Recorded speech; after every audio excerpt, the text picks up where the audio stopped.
Buenas tardes.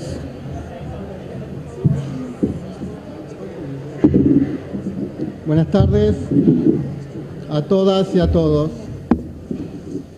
Estamos profundamente honrados por la visita del profesor Lawrence Lessig.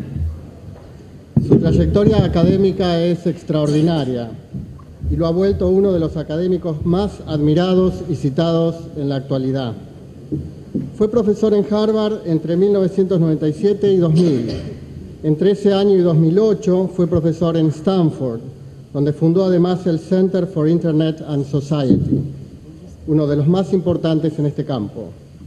Desde 2009, Lessig es Roy Furman Professor of Law and Leadership en la Universidad de Harvard y director del Edmond Safra Center for Ethics. Ha publicado 7 libros y casi 100 artículos en las más importantes revistas jurídicas. Ha recibido doctorado honoris causa de la Universidad de Ámsterdam, reconocimiento como uno de los 100 abogados más influyentes de los Estados Unidos y varios premios a sus libros otorgados por diversas revistas. Es miembro fundador de Creative Commons y fue miembro del directorio de la Free Software Foundation, del Software Freedom Law Center y de la Electronic Frontier Foundation. Ha participado en varias audiencias judiciales y parlamentarias y ha litigado varios casos relevantes sobre el tema. El profesor Lessig combina una profunda originalidad académica con un valiente compromiso ciudadano. Su investigación y su activismo giran alrededor de dos de los problemas más trascendentes, el de la regulación abusiva de la propiedad intelectual y el de la corrupción. Ambos temas interesan a nuestra comunidad académica. El año pasado, esta facultad organizó un congreso regional para discutir las formas en que el abuso de la propiedad intelectual cohíbe el funcionamiento de las universidades, lo que es una instancia específica de un fenómeno de alcance mayor, la afectación al progreso social, al desarrollo y al acceso igualitario a la cultura. Respecto de la corrupción, es creciente la conciencia social también en nuestro país, de que la corrupción es el superproblema, es decir, el problema que impide o dificulta resolver todos los demás. Tuvimos el placer de conocer en años recientes en esta facultad a varios de sus más destacados colegas de Estados Unidos. Owen Fish expuso aquí acerca de la misión democrática de la universidad, aportar conocimientos relevantes para la toma de decisiones públicas y formar ciudadanos críticos, activos y pensantes. Catherine McKinnon estuvo aquí recientemente analizando los aspectos jurídicos y políticos del fenómeno global de la violencia contra las mujeres. El inolvidable Ronald Dworkin nos propuso aquí hace unos pocos meses repensar el objeto y los fines del derecho internacional. Y también hace poco Thomas Pogge nos invitó a pensar alternativas al sistema de propiedad intelectual, en su caso en el terreno de los medicamentos. La conferencia de hoy, entonces, es también una continuación de lujo de una conversación con lo más sublime de la Academia Jurídica Norteamericana. Ustedes están invitados a sumarse a esta conversación. Una persona de la facultad irá recogiendo vuestras preguntas por escrito durante la exposición y luego Beatriz Busaniche va a moderar el debate. Profesor Lessig, estamos honrados por su visita. Esta facultad estará siempre abierta para recibirlo. Su vida intelectual es un gran ejemplo para todos nosotros. Tiene usted la palabra.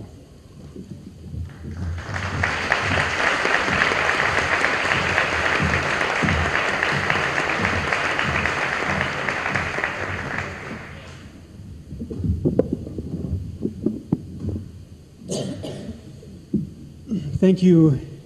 It is an honor to be at Buenos Aires Law School, and I'm grateful that you would permit a conversation about a project very dear to my heart, Creative Commons, to be had here in this extraordinarily beautiful building and this great law school. We come to celebrate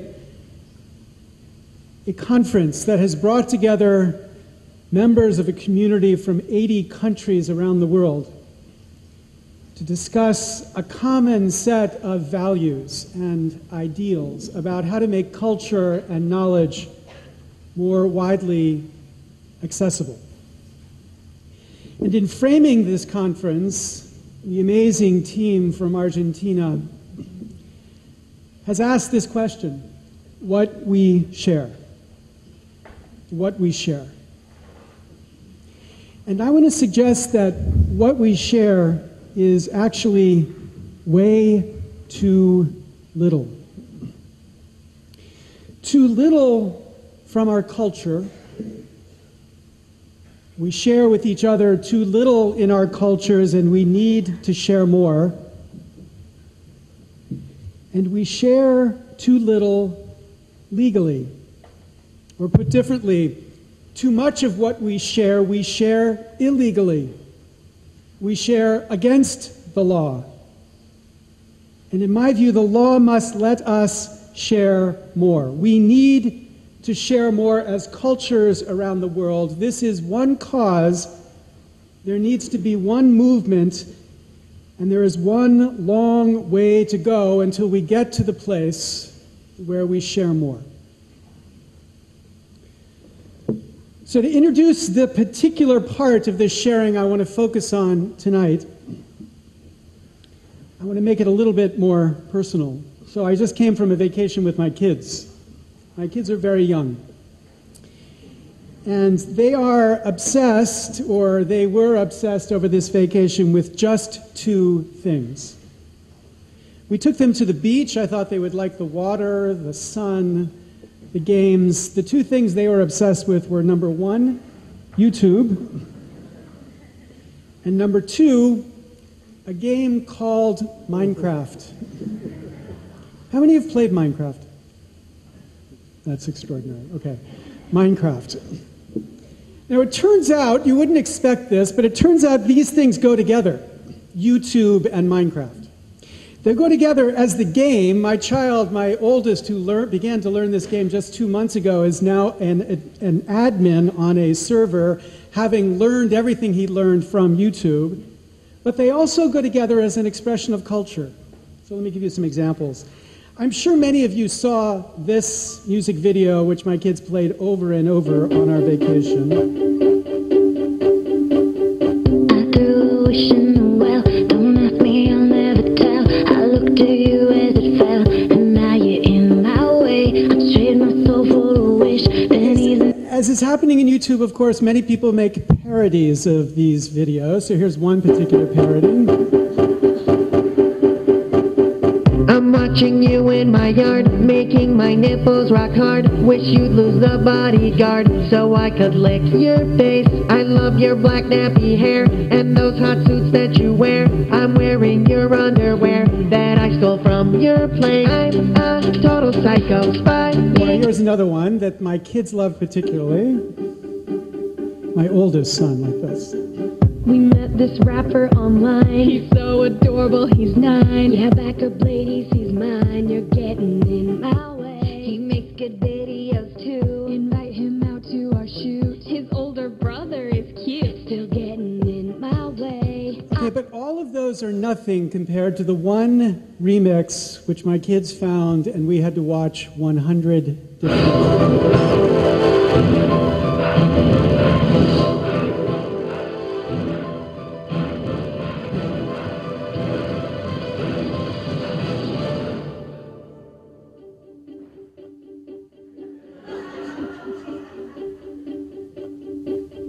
Who are you? It's like I'm stuck in a cell. The mobs make me wanna yell. I need a friend I can tell. And now you come my way. I trade my sword for a fish. Let's hope that I do not miss. I wasn't aiming for this. Think not you come my way. Your stare was holding. No armor, the skin was showing. Sword fight creeper was glowing. Let's go kill some monsters, Stevie. Hey, I just saved you. Right, here's another example. I'm sure many of you saw this. Well, I know that at least 500 million people have seen this. I'm sure some of you are among those. Opern Gangnam Style. Gangnam Style.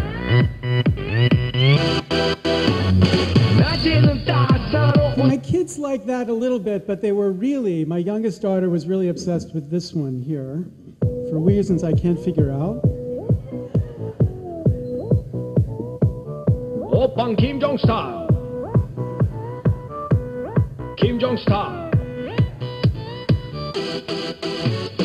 I am Kim Jong-un and I'm not here to amuse ya. No, not Kim Jong-il. Sorry for the confusion. Everybody say South Korea makes the best K-pop, but you know who does a better job? Do you? I'll give you a guess. All right, but nothing compared to this one.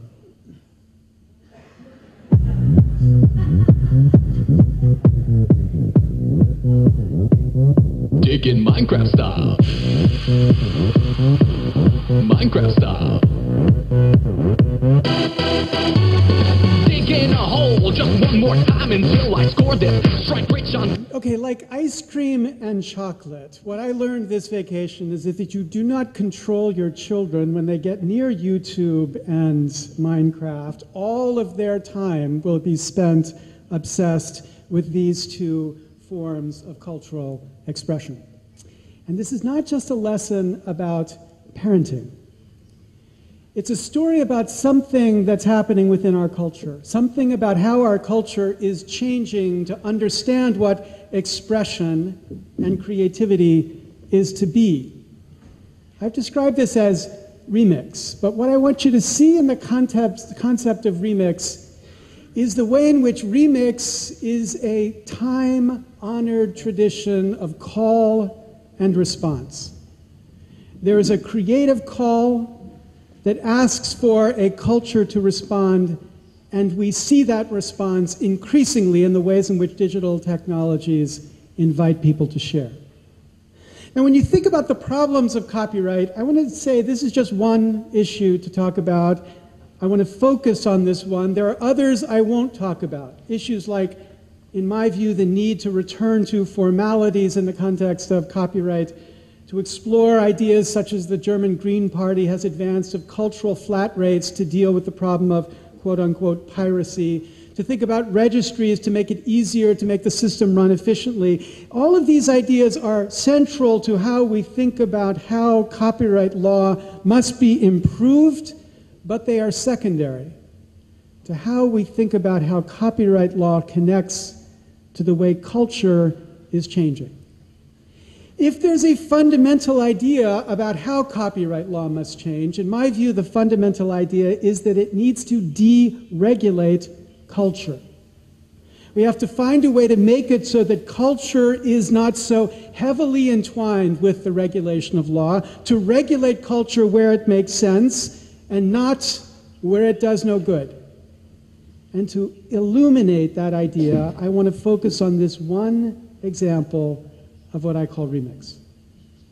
Now, this practice of call and response is something that's been happening, I think, powerfully over the past 8 years. Here's another example, which I'm sure many of you saw this original music video, which was the call that had invited millions of these types of copy responses. Hey, my name is Taylor. Hi, I'm Pia, and we're from Charlotte, North Carolina. All the single ladies, all the single ladies, all the single ladies, all the single ladies, all the single ladies, all the single ladies, all the single ladies, put your hands up. So there's amateur, there's professional, there's Justin Timberlake.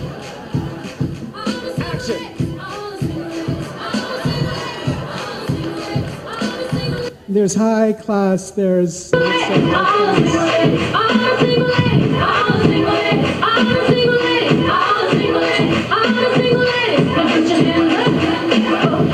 or here in the context of more copyright concerns. Soldier Boy, tough. Hey, I got this new dance for y'all called the Soldier Boy. You gotta punch, then crank back 3 times from left to right. Soldier Boy, I've been. That was the call. It invited this response. Soldier Boy, tough. Hey, I got this new dance for y'all called the Soldier Boy. You gotta punch, then crank back 3 times from left to right. And then this was another response. Soldier Boy tough. Hey, I got the new dance for y'all called the Soldier Boy. You just gotta punch, then crank back 3 times from left to right. Okay, and then one final example that will be particularly important by the time we get to the end of this talk. So, many of you might have seen this great film from the 1980s, 1985, John Hughes's The Breakfast Club, kind of the modern Brat Pack.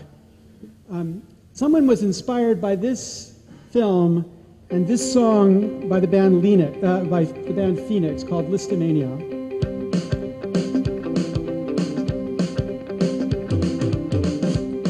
And they were inspired to try to mix these two forms of cultural expression together. So they produced this video.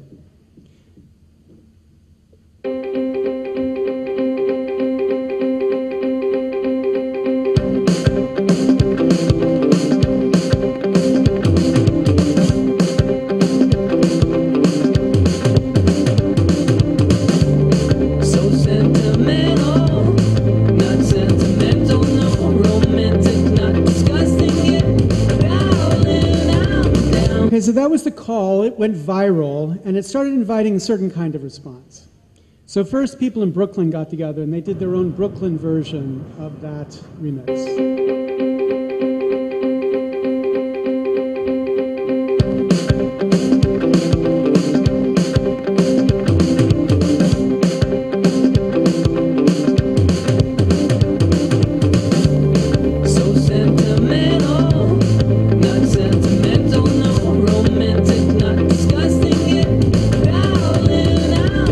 There's obvious rules here. You've got to follow the same form, but you've got to change it enough to make it localized. So here's the San Francisco version of the same.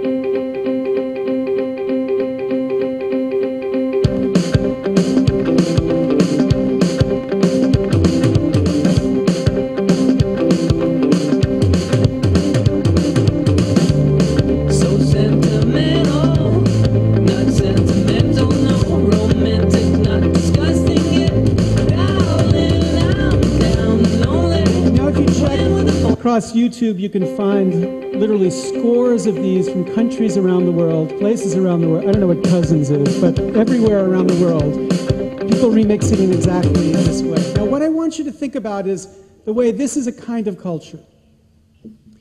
It's not the kind of culture I grew up with, where we sit passively and consume stuff produced for us. It's a culture where people feel empowered, entitled, obligated to participate in the creation and recreation of their culture, produced by, enabled by a certain kind of technology. Not the technology of broadcasting or the technology of fixed medium expression, but the technologies of YouTube and Facebook and digital technologies, including the PC. Those technologies make possible both efficient consumption of creative work and efficient, at least amateur production of creative work. They facilitate listening as well as speaking. They facilitate what we could call reading as well as writing. They encourage what I've called a read-write culture, and this is the image of a read-write culture. They push against a read-only culture, the culture which consumes but doesn't feel entitled to create. And it gives us a sense that maybe it's just the 20th century in the history of human culture where culture is read-only and everything before, and there's a supporter of this in the back, I take it, 1 at least, everything before and everything after, 2, 3, 4, 5, is read-write. Okay, now, we lawyers especially, but all of us, need to recognize this as good, this change as good. This change in the form of how we express is good. It is good because it encourages a wider range of creativity, greater diversity, and on balance, wildly better than the insanely boring life of cultural production before digital technologies. And recognize as a kind of insanity those who pipe up every once in a while and say we need to go back to those dark ages of 4 channels producing 17 shows a week. Or if you don't buy that, then this is what we must buy, we lawyers especially, even if you don't think it's good.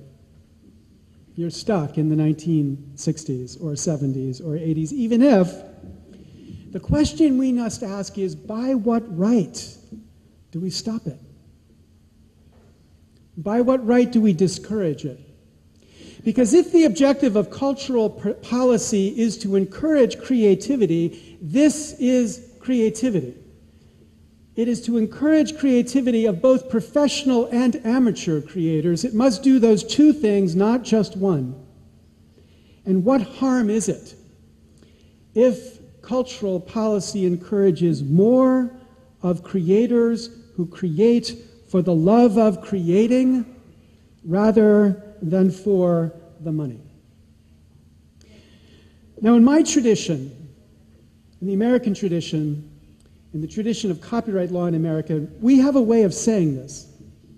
We have a doctrine in American copyright law called fair use, which not technically but effectively puts copyright on the defensive. It says to copyright, when a copyright lawyer asserts the right to control a particular use, it says back, justify your control. Tell me why it makes sense for the law to give you the right to stop me from remixing your work as I have. And though I think there are few virtues, relatively few virtues in American law, American IP law, at least giving a forum for this kind of a question, a forum for asking what makes sense, makes it possible for the system to reflect upon the ways in which culture and the production of culture is changing. So when we stand back and say, what do we share? And I say we share too little. We can see the way we share too little through this accounting. First, the creativity I'm describing, this creativity of remix, is something we do share. This common culture of expression is encouraged by this common technology, a technology accessible globally because of something called IP, as in TCP IP, something that functions universally in our world, producing an opportunity for humans to be humans, meaning humans creating and sharing their creativity, to create and recreate and share. This is the creativity that we now increasingly share, at least our children share. But this law that I was describing, we don't share. IP law. IP here, as in law. We don't share. It is importantly different. We live in a world where we speak as if there's effectively a globalized IP regime, but there's not. There are important ways in which the regimes differ, and especially with respect to remix. And we forget that, or we in the United States tend to forget that difference. We tend to forget that what we think of as our rights, like the fair use right, which the Supreme Court has said is a constitutionally protected right, is local to the United States. And that indeed what we think of as our rights are viewed as wrongs elsewhere in the world, especially in the context of remix. I was struck by this image taken at a protest in Berlin against ACTA. You see on the right here, Recht auf Remix, right to remix, which at first I thought my publisher had arranged because this is just a protest that they had to have a right to my book remix. But it turns out there is an organization in Germany, I'm proud to say some of our members are behind it, an organization in Germany which just launched an English version of their site, the righttoremix.org. And the manifesto of this organization expresses this point quite powerfully. As it says, we live in an age of remix. Creativity and culture have always drawn from previous works, but with the internet and digital technologies, the creative reuse of works has been taken to a whole new level. More people are able to edit and share a greater range of works than ever before. More than ever, it has become clear that everything is remix. And what this organization does is to push the idea that law must protect this freedom, and it doesn't across the world just now. And as the site quite powerfully argues, Creative Commons is not a solution to this problem. Indeed, in the United States, Creative Commons licenses explicitly say they don't mean to modify fair use, but what that means is in the rest of the world, the licenses don't necessarily provide to the cultural objects that need to be remixed the freedoms that a culture should recognize.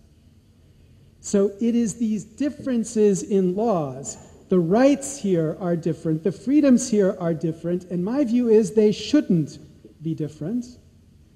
This cultural form of expression, this creativity through the capacity to remix, should be a general right, a general human right to take, to remix, and to share, or as Apple put it before they became a music company, to rip, mix, and burn. We need to share more. We need to share more legally, and to do that, the law must change if we're going to share more legally. But to get to the place that the law recognizes this need to share more legally, we, especially we lawyers, need to celebrate the creativity and sharing that these forms of expression are demonstrating, that they use to capture the generations that come after us. Now, so how do we do that?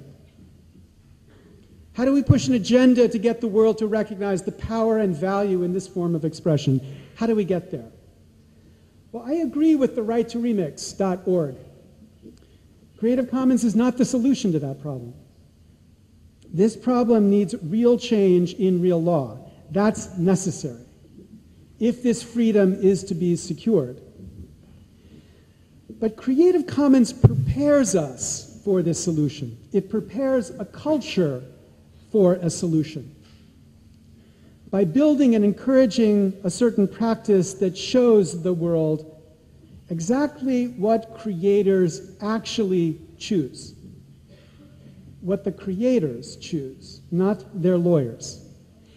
And we can, in that practice of demonstrating what creators actually choose, encourage and empower us in this fight. For the fight here about this freedom is inevitable. So, for example, if you look at the Creative Commons licenses, one thing that's quite obvious is we're a little bit taken with the concept of attribution. Every single one of our licenses requires that the licensee use the work, attributing the work back to its original creator.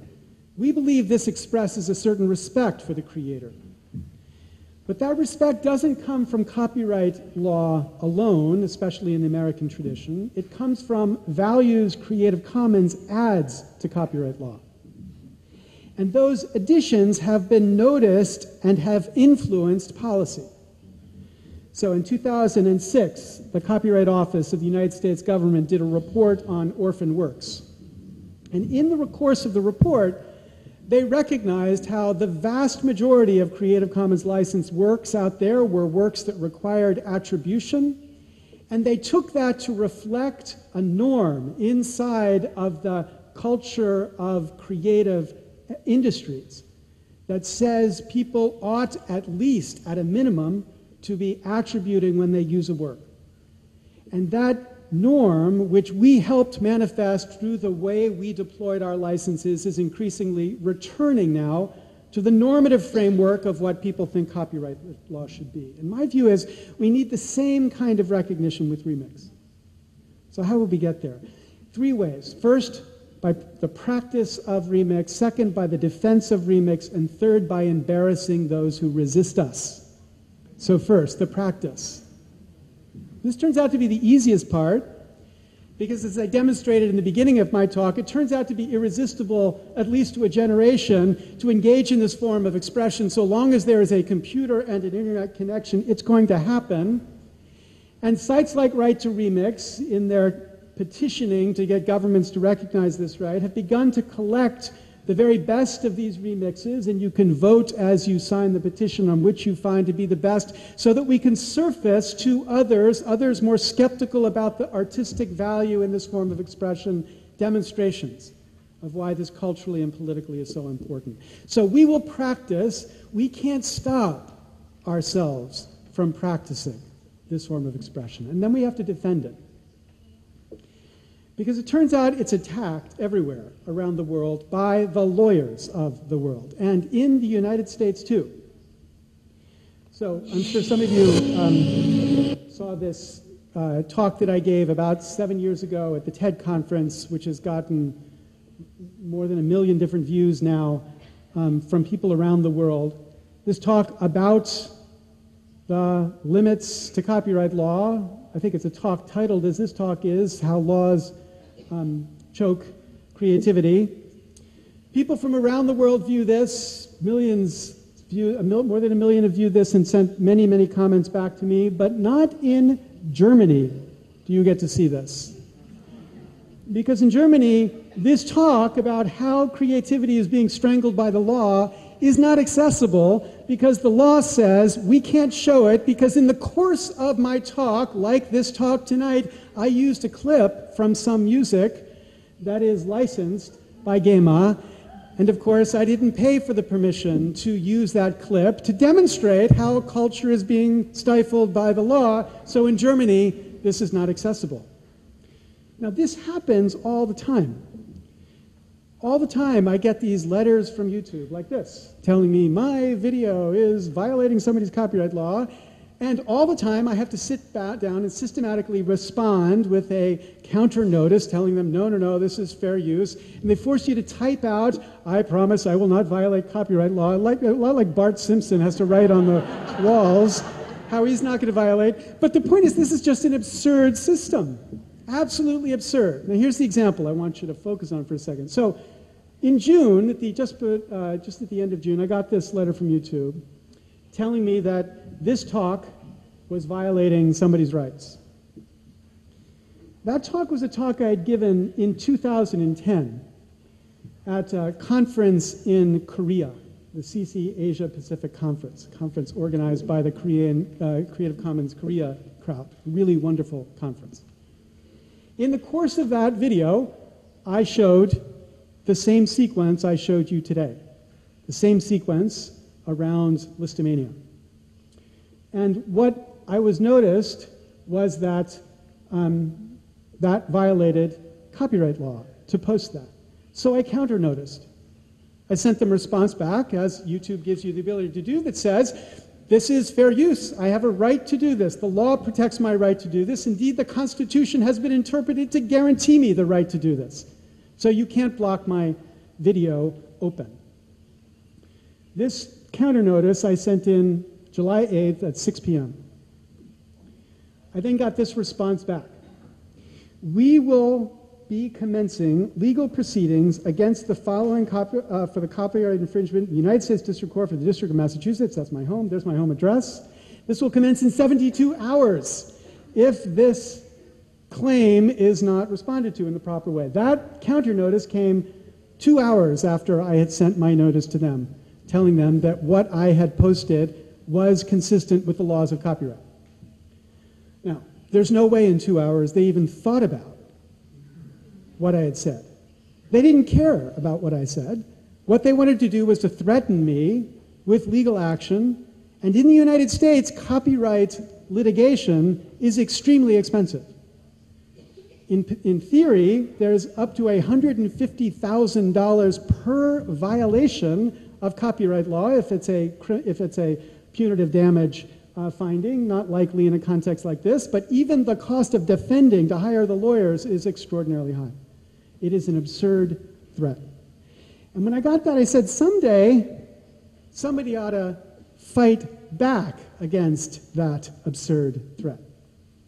And then I thought, that someday ought to be today. Literally today. Because today, in Massachusetts, with the help of EFF, we have filed the lawsuit Lessig versus Liberation Music.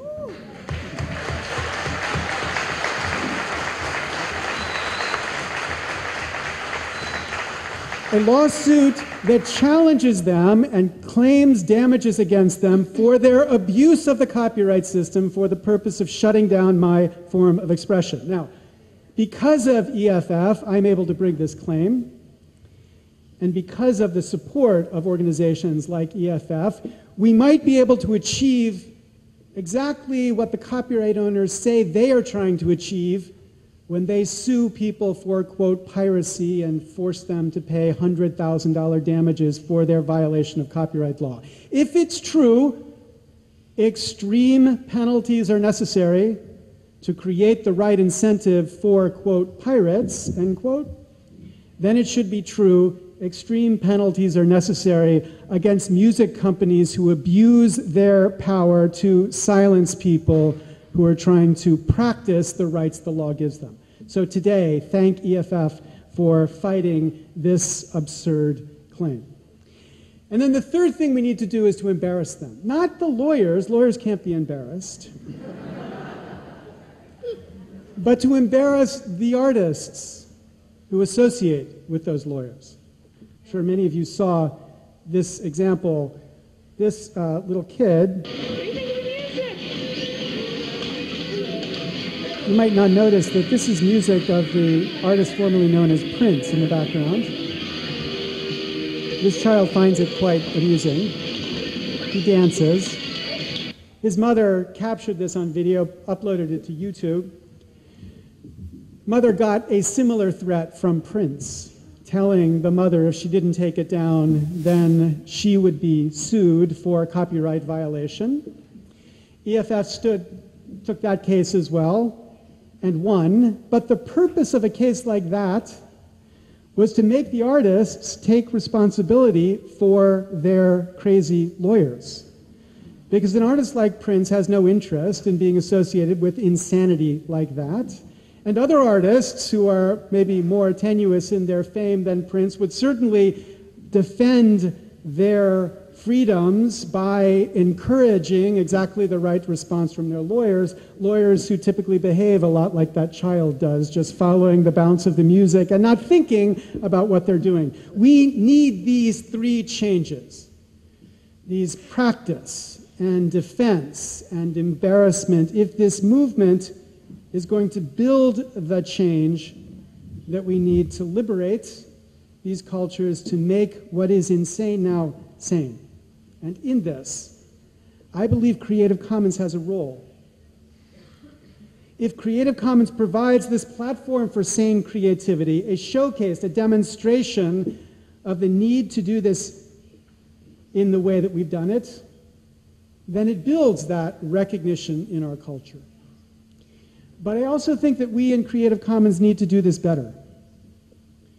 There's something troubling even to a lawyer that Creative Commons today celebrates the ability to release our legal code 4.0, but we function on what I think of as technical code 1.1. We haven't seen as much progress in the way in which we make the technical tools accessible as we focus on the project to make the legal licenses more workable. And we need to do this better. But more importantly than the technical parts, the community for reform needs to encourage this better, because many in this community recognize that the people who've come into this meeting in Argentina are the core of that movement.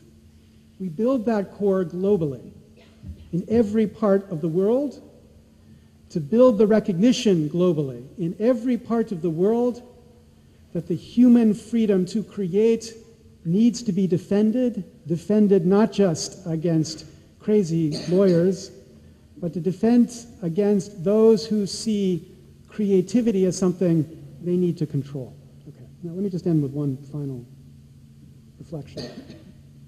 In 2007, at a conference like this one in Dubrovnik, the iCommons conference celebrating this community, I announced at that conference that I was going to stop the work that I had been doing around copyright to focus on an issue I thought of as more fundamental, the issue of corruption in the political system that made it so hard for us to make progress in copyrights and in climate change and in healthcare legislation and in every issue that the United States government faces. I made that announcement in 2007 because in 2006 I was visited by a friend, a boy named Aaron Swartz. A boy who had been central to the development of Creative Commons. When we launched Creative Commons, a younger version of this boy introduced our technology. Well, thanks. Now that you've seen the theory behind Creative Commons, it's time to show you some of the practice. So when you come to our website here, and you go to Choose License, it gives you this list of options, it explains what it means, and you fill out 3. So everyone knew him as a certain boy genius, as he was when I first met him, as he continued to be, as he helped develop Reddit and helped make the architecture and policy around information freer for everyone. A single purpose in his life was this public purpose of making the world better in his vision of what that would be. But in 2006, he came to a famous Berlin conference, the Chaos Computer Club conference, the 23rd version of it. This was their logo. And he visited me when I was at this place, the American Academy. And we had a long talk, and in the course of the talk, he asked me a question. He said, how are you ever, and then he plugged into that question something that I was pushing for in the area of copyright. How are you ever going to get Congress to do blah, blah, blah around copyright?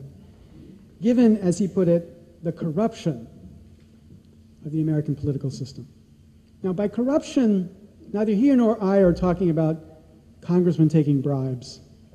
We're not talking about anybody violating anybody's rights or laws. What we're talking about is a certain kind of influence inside the political system produced by the way we fund campaigns that makes it impossible for Congress to sensibly address any important public policy issue.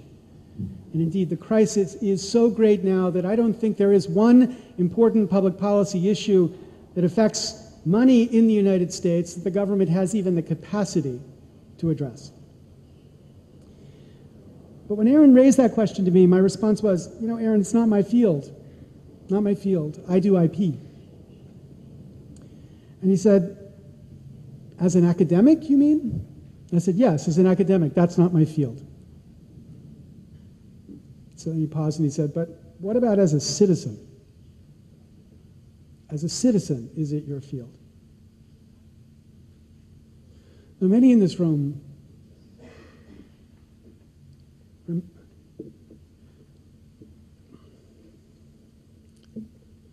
remember Aaron. Remember that this was his power. This amazing, completely unpatented power, like the very best of teachers. He always taught by asking a question. Like the most effective leaders, his questions were always on a path. And they coerced you, those questions, if you wanted to be as he was. They forced you. They forced you to live your life differently. And that's what he had done 100 times in my life. When he committed suicide, articles were written like this. Aaron Swartz's mentor, Lessig, remembers him. But I was his mentee. He was the mentor. He was the teacher. And when I think about what he was teaching and reflect on it in the context of a global summit, this thing is also something we share, this corruption. Democratic government everywhere suffers from corruption. It's different everywhere.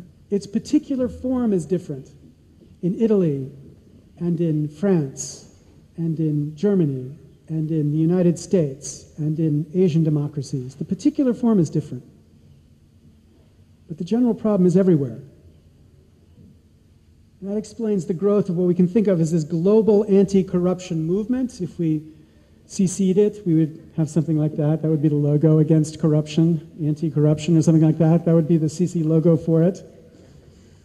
And what Aaron coerced me into doing was to leaving this movement to fight the anti-corruption fight in America.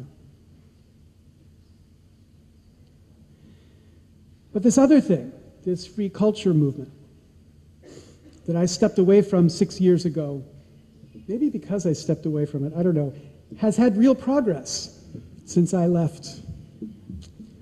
Progress as it's been globalized in the fight and expressed this fight globally in a powerful and effective way. Also successful domestically, astonishingly so domestically, in a fight to stop something referred to as SOPA and PIPA, Hollywood's latest attempt to fight, quote, piracy with what is clearly the most dramatic change in the architecture of internet freedom. That fight was taken up over a period of 1.5 years by Aaron and his colleagues and eventually united an extraordinary community of people from the right and people from the left, people from the United States and people from outside the United States, companies and nonprofits, including Wikipedia, Reddit, and Craigslist. And in the end, there was a total victory as they did what no one said was possible. They stopped the legislation. And in his very last speech, Aaron described And that was when, this as hard victory. as it was for me to believe, after all this, we had won.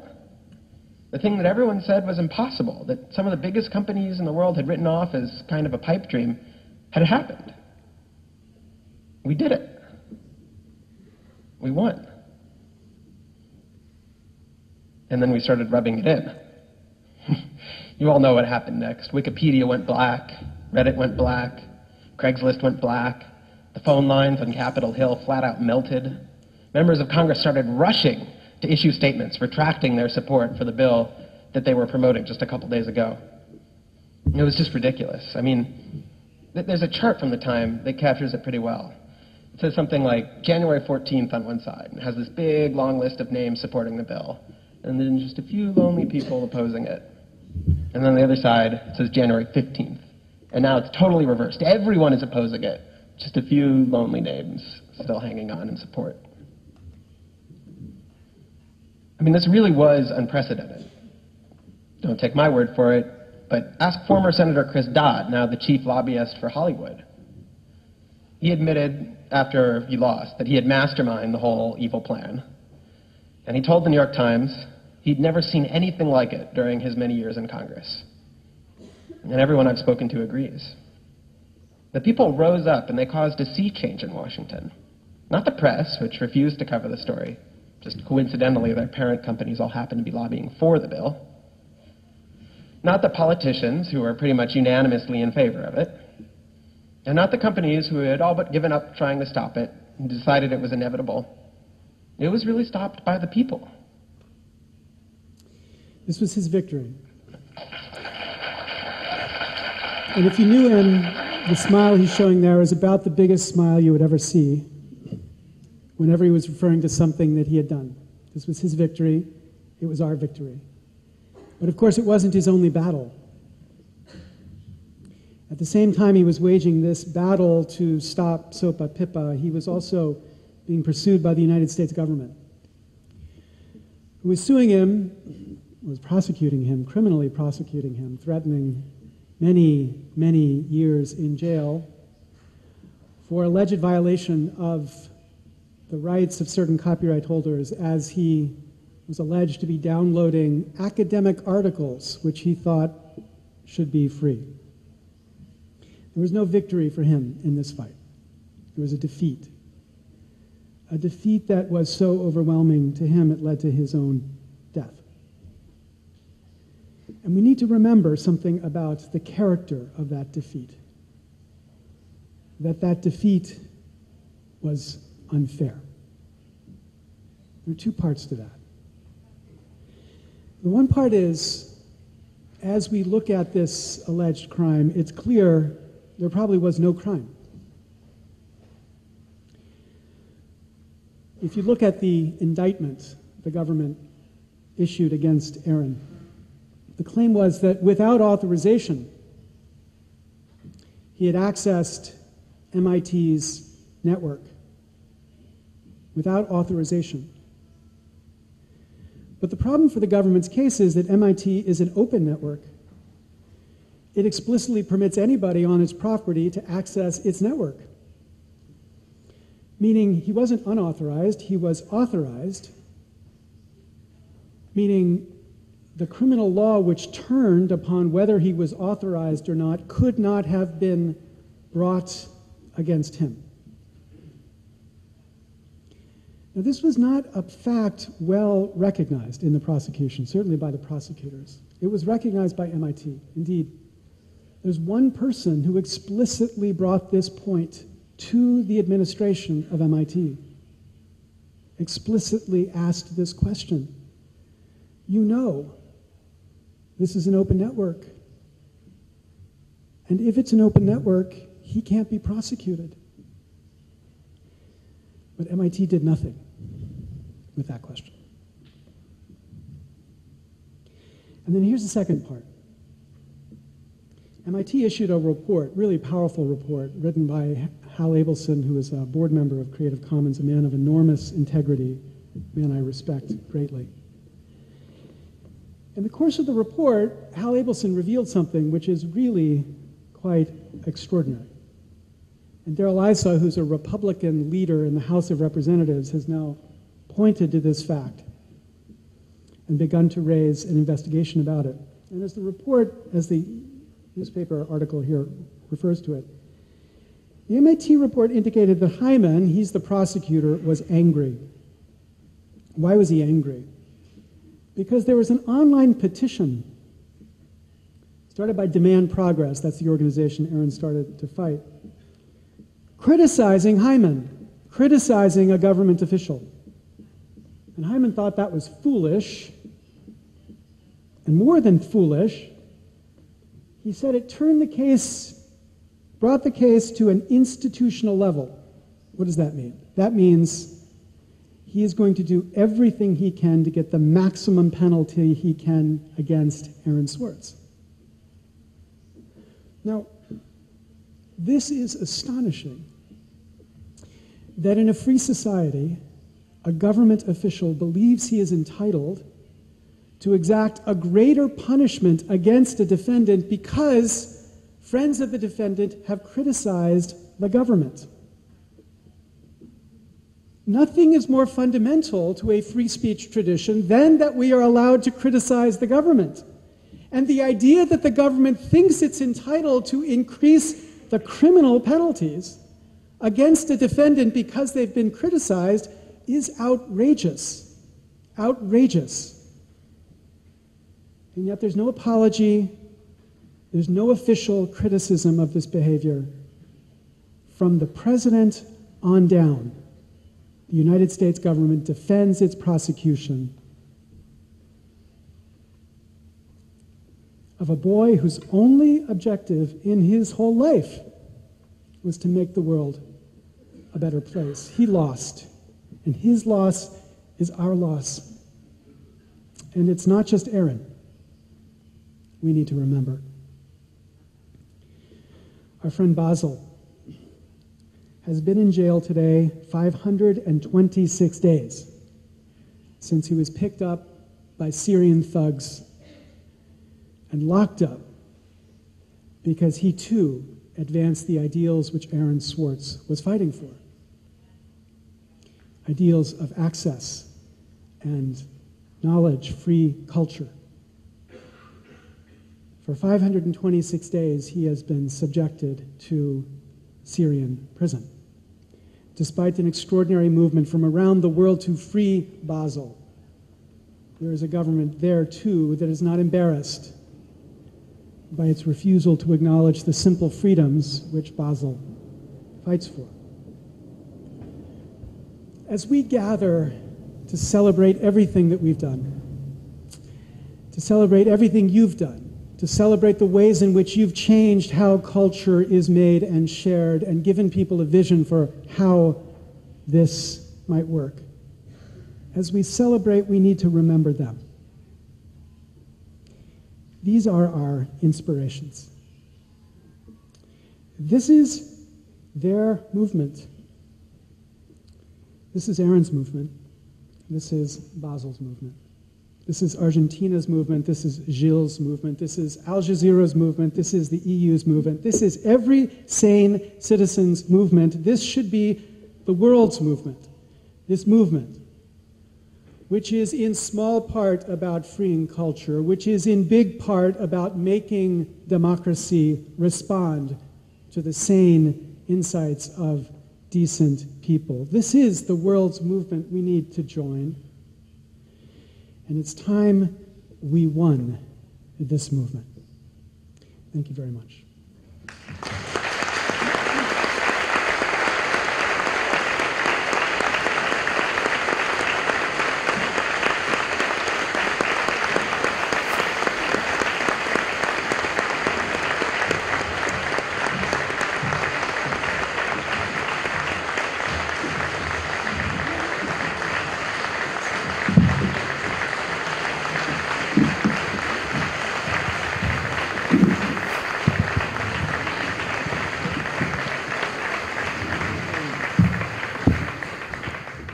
Thank you very much, Larry. Muchísimas gracias. Como dijimos al principio, vamos a abrir una rueda de preguntas. Les pedimos si por favor pueden acercar sus preguntas escritas o lo hacemos con micrófono o escritas. Como digan ustedes, ¿Micrófono es ok? Ok. Vamos a recibir preguntas entonces para el profesor Lessig.